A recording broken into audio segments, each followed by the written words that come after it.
Halo semuanya, kembali lagi dalam Money Discussion with Rifan Kurniawan. Nah, hari ini kita kedatangan narasumber yang spesial. Beliau adalah seorang chef profesional, pemenang MasterChef Season 3, juga seorang content creator dengan 1,6 juta subscriber, dan juga seorang entrepreneur. Siapa lagi kalau bukan William Ghazali? Apa kabar? Baik. Gimana, lagi sibuk apa aja hari ini? Lagi sibuk masih ngonten aja. Karena kan aku sekarang udah full time content creator. Sebenarnya dari pandemi awal tuh udah bener-bener full time konten doang sih. I see. Jadi ada waktu lebih buat keluarga juga.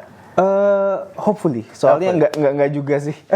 Karena emang sibuk banget jujur. Sebenarnya jadi content creator tuh ya mungkin yang aku syukuri maksudnya tetap bahwa aku benar-benar bisa produktif banget dalam artian bikin konten yang organik maupun dipercaya sama brand ataupun klien untuk mempromosikan atau memperkenalkan produk dan brand mereka gitu. Jadi dibilang punya banyak waktu buat family, sebisa mungkin aku emang pengen usahain gitu. Jadi aku emang agak juggling banget nih buat time management kekerjaan sama ke family juga gitu. I see. Yeah. Tapi at least bisa kontrol waktu, Yes. ya kan? Ada fleksibilitasnya juga, Iya, itu yang paling ya penting kan? Nah, sebenarnya gue pengen mulai dari situ nih, Wilgos. Apa Jadi tuh? kan seorang Wilgos, kita semua tahu bahwa Wilgos adalah seorang chef, sering bikin konten-konten seputar tentang masakan yang Betul. entertaining banget, ya kan? Terus kemudian juga dengan YouTube 1,6 juta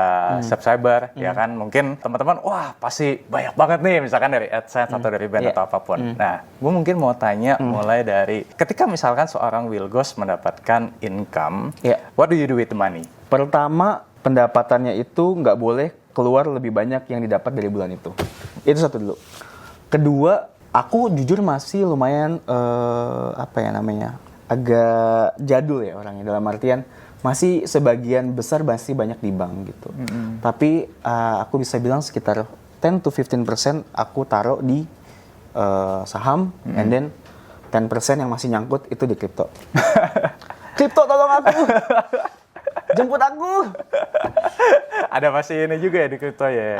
Ada. I see. Oke, kalau yang lainnya ada kayak misalkan kayak peer to peer atau properti mungkin atau apa? Tipe investasi yang lain ya? Iya, misalkan. Nggak ada sih. Kayak kalau properti itu emang ada tujuan waktu itu buat kayak secondary house, sama mungkin ada slash untuk investasi juga. Cuman kayaknya properti sekarang juga kan lagi pandemi kayak lesu ya kan. Dan ngomongin soal investasi, kalau di kota-kota baru kayak aku nggak bisa sebut, menurut aku gimmick investasinya bukan gimmick ya, kata investasinya tuh masih nunggu kayak lama banget gitu. Kayak I think at least 10 tahun gitu. Karena kan tanahnya mereka masih kosong. And then mereka kan masih supply terus kan bangunan-bangunan baru. Sedangkan kayak demand-nya ya kurang lebih segitu-segitu aja gitu. I see. Kecuali nanti tanahnya udah mau habis ke Jakarta, mungkin baru dia bisa cepat kali naiknya gitu ya. I see. Jadi aku kayak ngekalkulitnya kayak bakal lama banget gitu kalau dibilang untuk investasi gitu. Oke, tadi yang pertama adalah pengeluaran jangan lebih besar daripada pemasukan. Betul. Ada lagi nggak yang caranya Wilgos nih manage money-nya itu gimana? Jangan memberi makan ego, especially di lifestyle. Karena kan maksudnya lebih banyak banget tuh teman-teman ataupun circle, dan kita bisa lihat juga di sosmed banyak yang kayak spend money dari at least kayak hampir 100% dari penghasilannya, and then hanya untuk lifestyle gitu loh. Buat nge-impress orang yang emang even lu nggak kenal atau lu nggak temenan juga gitu. Dan lo nggak termasuk yang termakan dengan ego. Ada pasti itu. sedikit, ada pasti sedikit. Tapi itu pun akan gue presentasikan gitu. Misalkan kayak budget gue buat flexing. I see. Misalkan 10%. I see. No more than that gitu loh. Oke. Tapi dalam artian flexing yang gue juga enjoy untuk membeli itu atau menggunakan itu gitu. Oke. Yang gue ngerasa ini gue banget gitu. I see. Kayak gue tanpa gue harus show off juga gue tetap enjoy gitu. Yes. Show off hanya sebagai bonus gitu loh I see. buat gue. I see, lebih juga sebagai self reward atas hasil kerja keras mungkin ya. Ada gimmick seperti itu, ada. I see. Nah, kalau di channel YouTube-nya Rifan Kurniawan ini kan rata-rata invest nih, Bos ya. Jadi, nah mungkin banyak teman-teman yang pengen tahu nih kalau sosok seorang William Gozali, journey investasi, mulai kenal investasi, mungkin boleh diceritain nggak ke teman-teman? Awalnya mulainya seperti apa? Iya. Dari awal aku ingin terjun ke dunia saham itu dimulai dari rasa penasaran, dan aku percaya juga teman-teman di sini juga yang nonton juga pasti dimulai dari rasa penasaran. Mungkin dengar teman yang ngomongin saham atau saudaranya yang bilang, gue dapet profit banyak dari saham. Kan otomatis kita punya rasa kayak nggak mau ketinggalan nih, FOMO ya kan. Nah dari situ aku juga sama, berangkatnya dari situ, rasa penasaran. Kok sekitar bisa dapat profit, aku juga mau nih gitu. Kesannya kayak easy money gitu. Nah dari situ pengen belajar tapi nggak tahu kemana. Nah momennya tuh pas banget untungnya. Saat itu ada Bursa Efek Indonesia emang lagi ada bikin campaign yuk nabung saham. Nggak tahu sekarang masih ada atau enggak ya. Tapi saat itu gue lupa 2019 atau 2020, I think 2019 2020. Sebelum pandemi kalau Sebelum nggak salah. pandemi pokoknya. Jadi diajak buat mau nggak Wilgos ikut kayak inkubator kita belajar tentang saham. Karena emang aku ada interest saat itu untuk mulai, jadi kayak oh boleh nih, ajarin gue dong caranya seperti apa. Dari situ yang aku tahu cuman penggunaan si Aplikasinya ya. apa namanya tuh sekuritasnya. Habis itu cara jual belinya, karena kan kalau kita ngeliat sekuritas kan kayak ribet banget tuh angka gitu kan. Cuman diajarin cara basicnya, sama kayak mungkin lebih kayak pemahaman mindset tentang sahamnya dulu gitu waktu itu. And then semuanya udah dapet, udah nyaman. Oke, aku mulai taruh. Waktu itu sebelum pandemi sudah lumayan ya. Maksudnya kayak ada kali portofolio kayak plus 8 sampai 10% gitu. Nah, ketika dikasih manis kan kayak aduh pengen minum lagi nih kan. Taruh lagi duit di situ. Taruh lagi. Pandemi. Oke. Minus tuh waktu itu. Hancur-hancuran. Cuman aku selalu berteguh bahwa kayak mindset kalau beli blue chip ya udah tunggu aja lah gitu. Sabar aja lah, ntar juga naik. Ya bener naik. Gitu. Jadi ngerasa kayak wah lumayan lah gitu. Aku as long as pakai duit dingin, walaupun ada minum sedikit, masih floating loss, ya udahlah nggak usah aku cut loss. Gitu sampai titik di mana waktu itu makin panas, ya kan? Terus itu tuh cut loss-nya di saham farmasi. Oke. Ya, jadi perjalanan aku investasi di saham ini dari awalnya belajar dari Bursa Efek, akhirnya pede ngelakuin sendiri sampai ikut-ikut sinyal rekomendasi saham. Aku nggak bisa sebut tapi dari mana. Terus juga dari rekomendasi teman-teman gitu. Ada yang plus, ada yang minus, tapi yang paling parah waktu itu di farmasi gitu.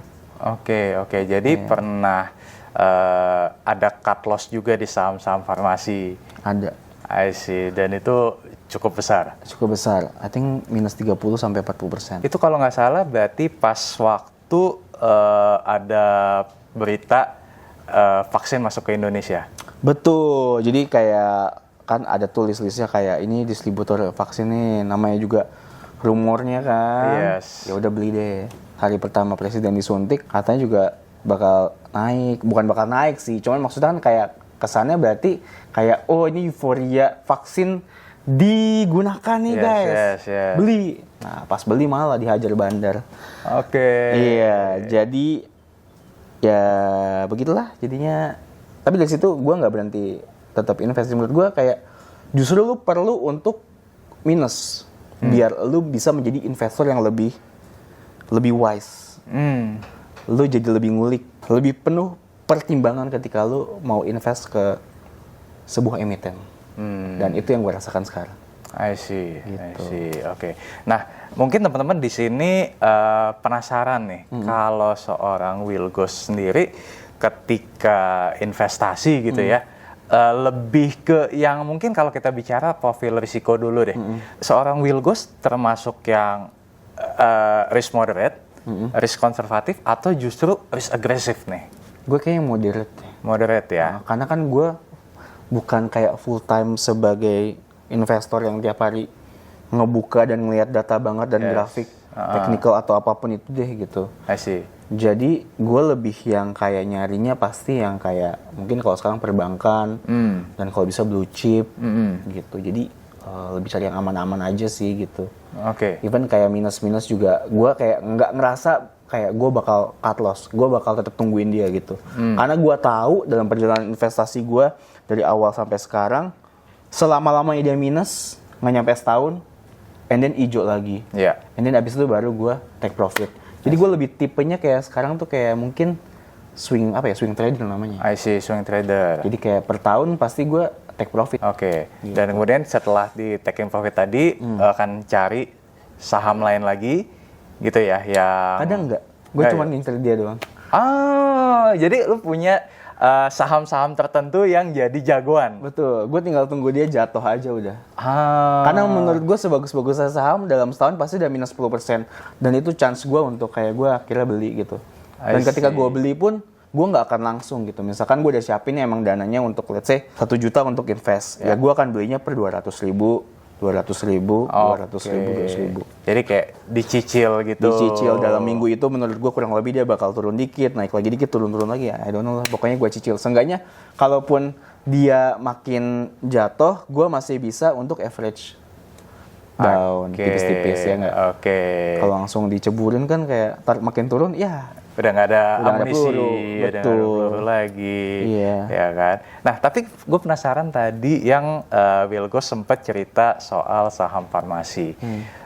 Boleh diceritain nggak kenapa awalnya tertarik dengan saham farmasi tadi? Maksudnya itu atas dasar tadi, misalkan ada analisa sendiri kah atau emang dengar-dengar dari orang atau gimana experience-nya? jujur nggak ada analisa sama sekali. Gue nggak even ngelihat kayak value dari perusahaannya segala macem.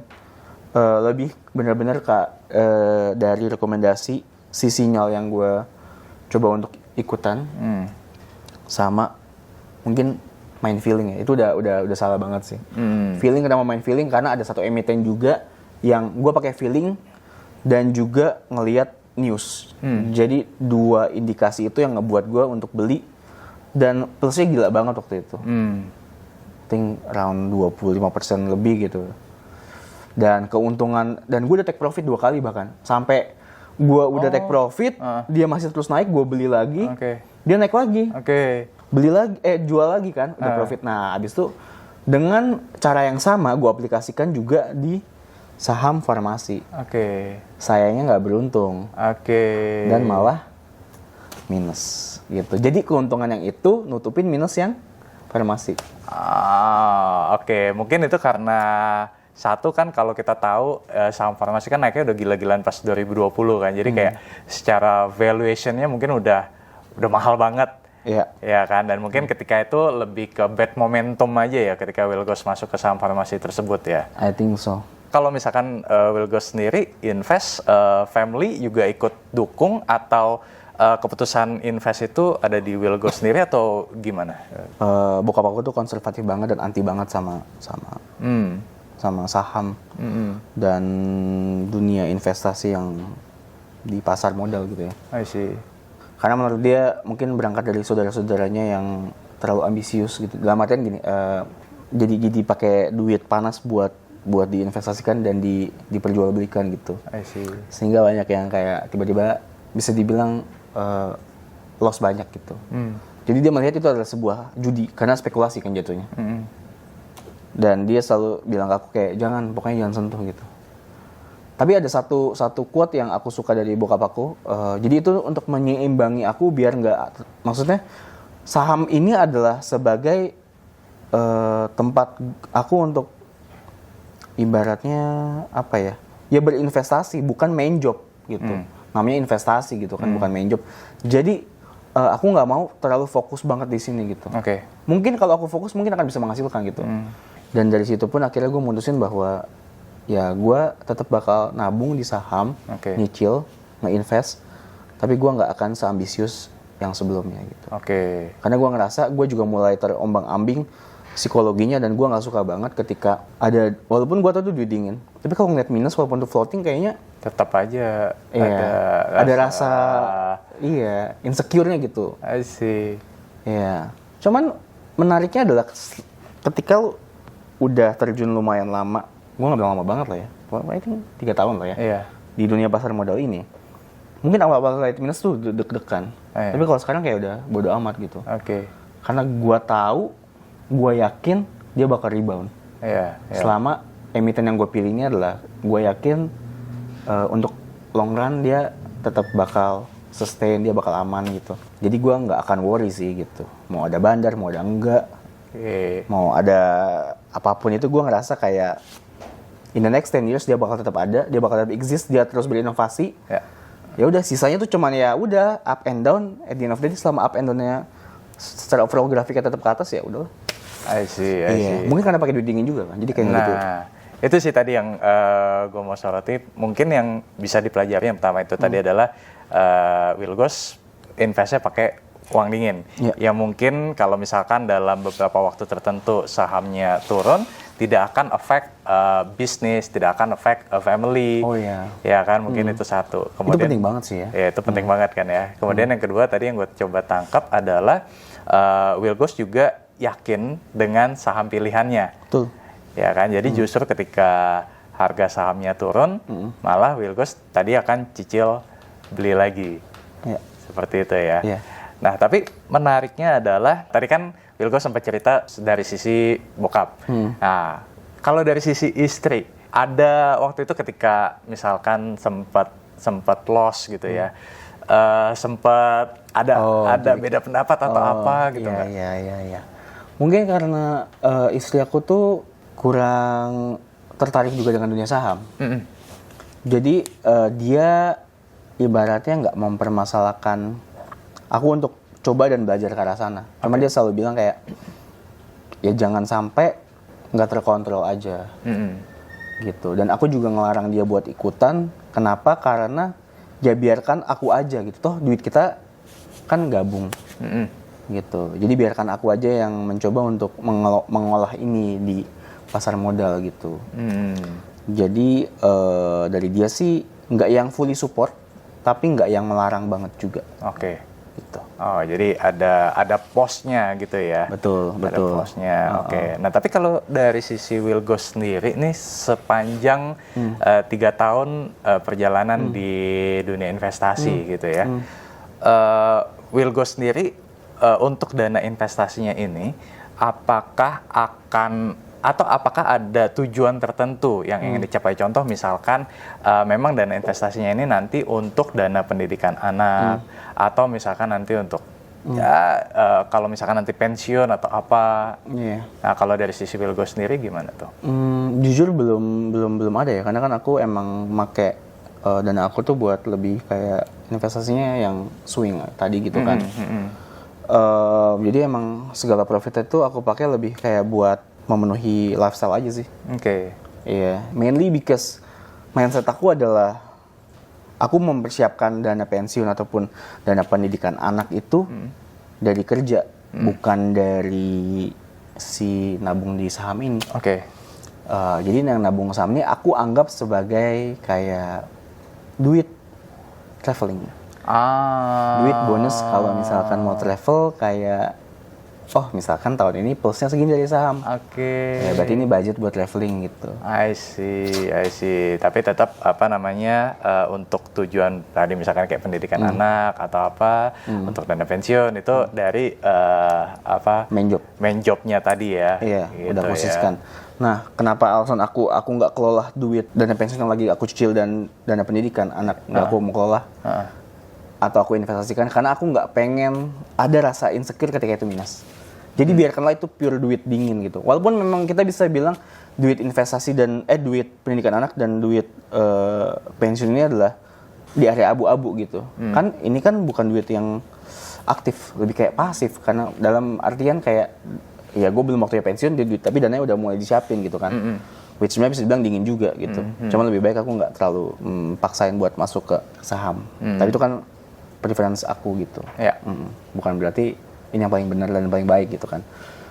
Kalau pendidikan anak memang aku udah siapin, tapi nggak sampai dia kuliah sih. Tapi at least sampai dia SMP aku udah calculate kayaknya ya segini lah roughly. Oke, udah bisa di cover. gitu ya. Iya. Oke, Wilgos mau nanya nih.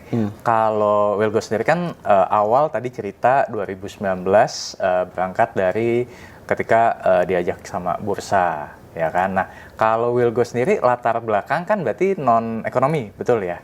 Atau betul ya, ya kan? Non ekonomi itu maksudnya lu nggak punya education tentang ya, ekonomi? Oh ya, formal education. Oh ya, nggak ada. Ya, kalau Wilgos sendiri waktu itu ngerasain kayak kesulitan nggak sih? Dan kalau misalkan ada kesulitannya apa aja?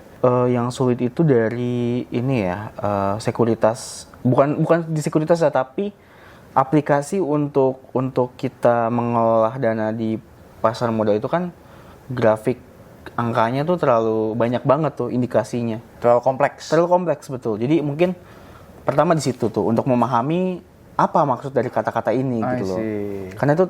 Karena aku nggak ada background ekonomi, jadi kayak agak perlu waktu untuk benar-benar memahami gitu.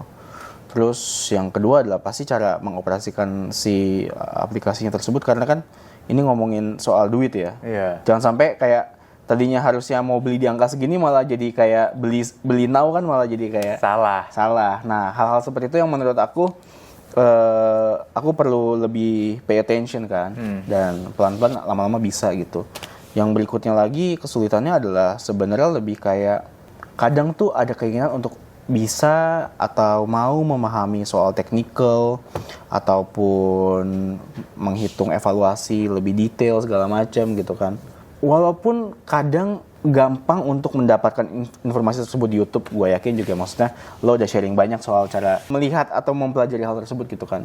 Cuman kadang dari gue sendiri, karena gue nggak merasa ini sebuah main buat gue, jadi gue nggak punya waktu atau ada willingness untuk mempelajari lebih dalam gitu. Jadi kalau kesulitan mungkin ditanya balik lagi cuman waktu awal doang tuh untuk memahami indeks si angka-angkanya ini gitu. Fitur-fiturnya betul. Tapi along the way udah nggak terlalu ya, udah terbiasa ya. Betul, aman. I see.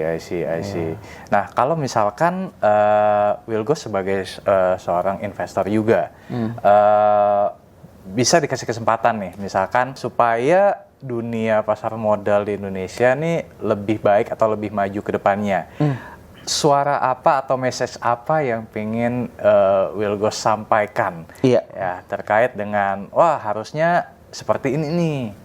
Ada nggak kira-kira?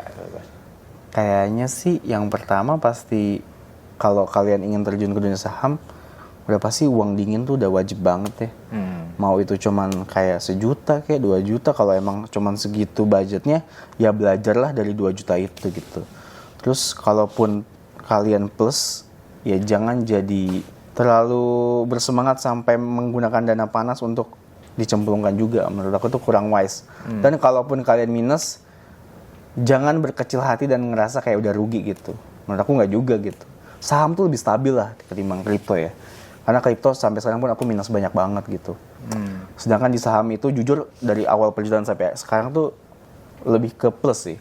Kalau aku hitung ya. Secara overall gitu. masih plus ya. Masih plus, betul. Mungkin yang berikutnya lagi adalah kalau bisa kan ada gosip kayak kalau nggak salah pasar modal tuh mau ngebuat ARB jadi balik simetris. Iya. Jadi sama-sama negatif 25%, ini juga plus 25%. Nah, kalau boleh jangan. Kasihan nih yang pemula kayak kita nih. Soalnya kan serem ya, maksudnya kalau sampai dalam sehari minus 25%, and then 2 hari aja minus 50 tuh gila banget gitu. Dan buat para pemula pasti langsung kayak down banget. Iya kan? Tapi kalau cuman kayak 6-7% kayaknya masih bearable lah gitu. 2 hari 14%. Itu pun berarti udah tahu bahwa ya emitennya kenapa-napa tuh. Makanya sebisa mungkin I think ya kalau buat belajar di blue chip dulu aja. Sampai kayak dapat feel-nya, memahami ya kondisi pergerakan situasinya seperti apa, baru mau coba-coba yang lain terserah dah gitu.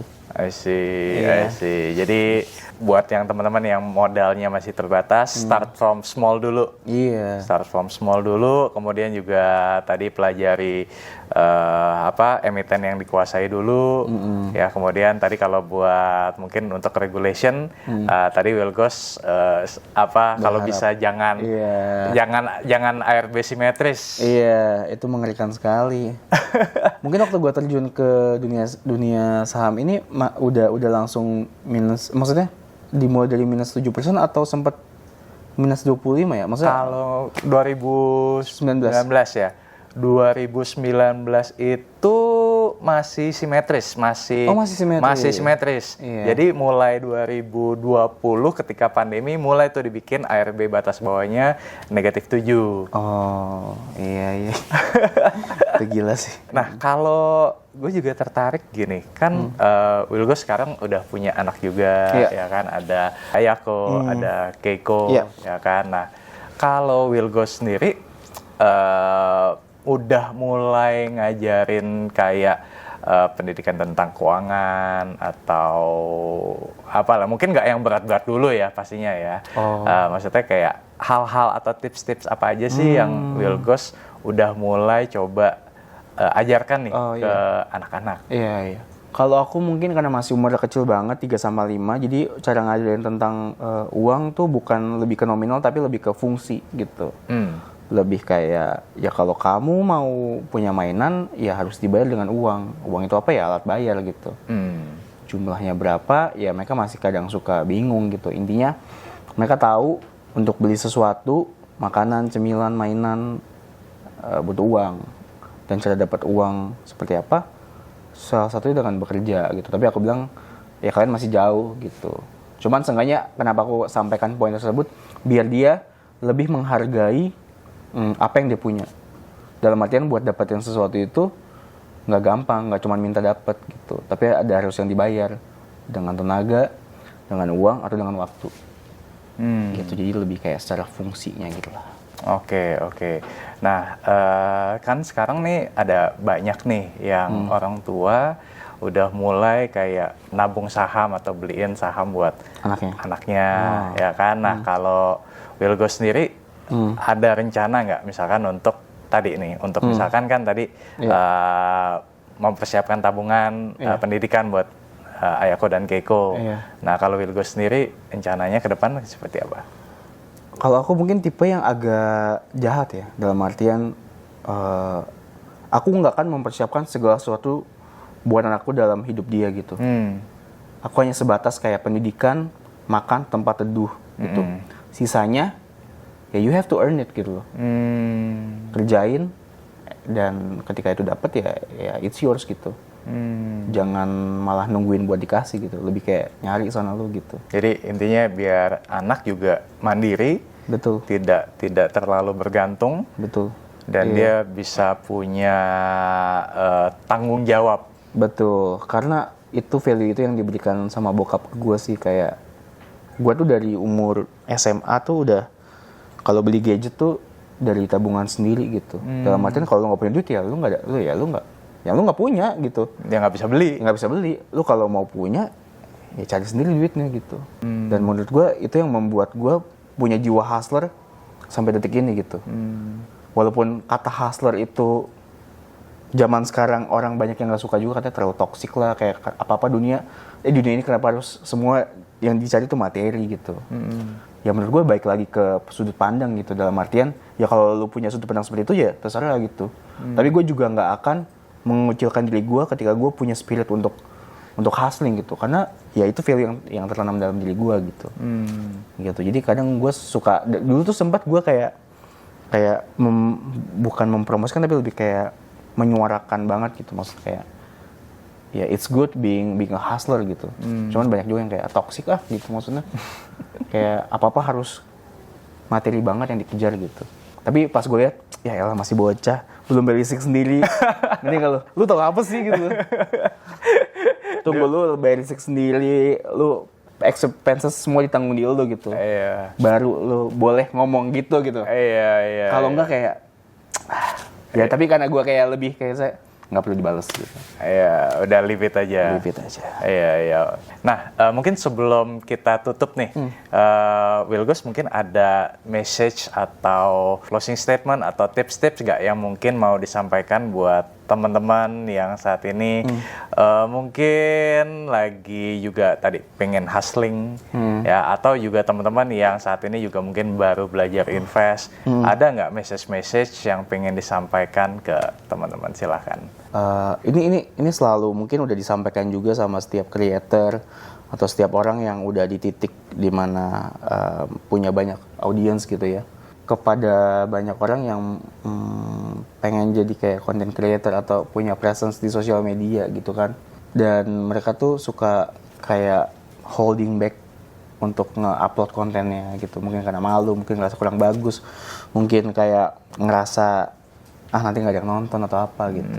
Menurut gue jangan mikir kayak gitu, karena semua orang yang udah di titik ini pasti konten pertama itu jelek, konten pertamanya nggak ada yang nonton, konten pertamanya hancur, dia juga pasti malu, nggak akan sepede ini ngomongnya, nggak akan serapi ini ngomongnya, gitu. Jadi kayak lebih hajar aja dulu gitu. Hajar aja dulu ya. Iya, dan nanti belajar along the way gitu, apa yang kurang, ada yang diperbaiki, apa yang masih jelek diperbaiki gitu.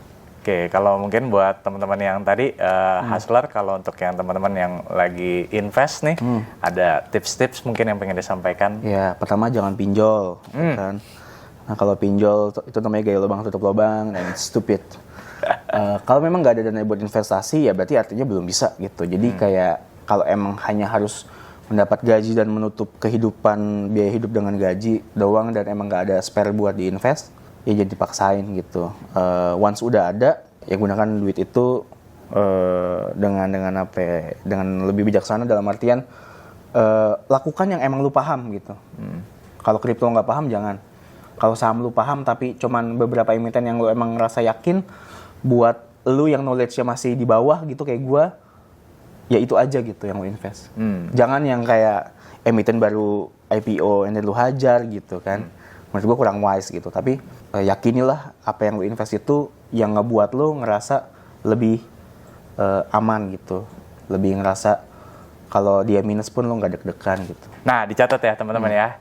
Oke, itu tadi teman-teman podcast kita kali ini, semoga bermanfaat ya. Kalau misalkan teman-teman suka dengan video ini, jangan lupa untuk klik like, subscribe, share, dan juga nyalakan notifikasinya ya teman-teman, supaya nggak ketinggalan video dan podcast lainnya. Oke, thank you banget Wilgos sudah menyempatkan waktunya. Undang juga. Thank you juga. Siap, sukses ya. terus. Thank you juga buat teman-teman yang udah nonton ya. Semoga podcast ini bermanfaat. Thank you semuanya. Sampai jumpa di podcast berikutnya. Bye-bye.